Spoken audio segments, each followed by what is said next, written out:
focus story in this bulletin. Now, parents are forming a human chain in Gwalior in protest against the ragging of Bihar minister's son at the prestigious Scindia School.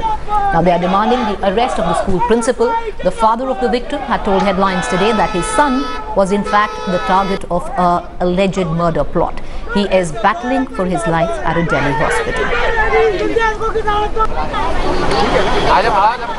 I'm joined here by Mrs. Sudha Sharma, who is also a part of the All India Parents Association. Ma'am, what exactly, if you can enunciate on the demands that you have and the concerns, considering that the investigations are already on?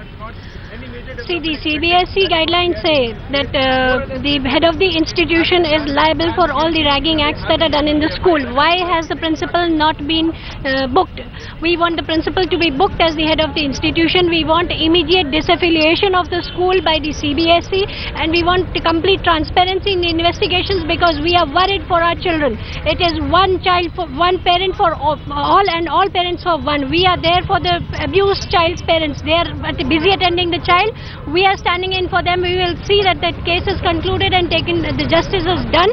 So we are here demanding that the transparency should be there. We should be told what the administration's report is.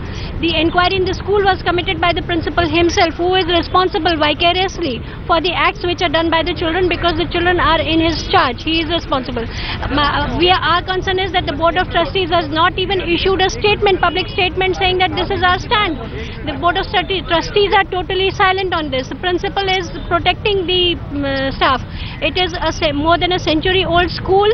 It is a fully residential school. They do not have a full-time warden there. It is an additional charge that has been given. So clearly you can see some of the concerns which are coming out, the skeletons are tumbling out of the closet, and of course the pressure building on the principal to hold himself accountable for these actions. All right, I'd like to cut across to Jaskirat Singh Baba. He has been in Gwalior tracking every detail and the fallout of this particular ragging case. Jaskirat, now it does seem that the parents have taken on the administration of the school, asking for the principal to step down. That's correct. This is an Scindia Parents Association and all-encompassing body of parents representatives. They are trying to build up the pressure and hold the principal accountable for what happened at the Scindia School in terms of this ragging incident.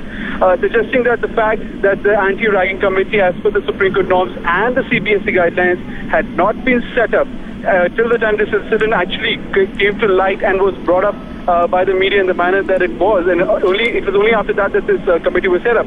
Apart from that, the responsibility of the entire incident, considering the two housemasters, the housemaster and the assistant housemaster, who had been repeatedly complained to by this victim and who had they adhered to that particular complaint, it is being felt even by the police officials that had the complaints been adhered to or been acted on, this entire incident could have been avoided. But those housemasters and staff members have not been suspended. They've only been debarred from performing their official duties pending further investigation. So all of that is really angering the parents, it's really angering the public, and this is why they're out on the streets demanding an accountability and asking for the principal to resign. Appreciate you joining us, Jaskirat Singh Baba, getting us the very latest from Gwalior. We will, of course, keep going back to him for the very latest.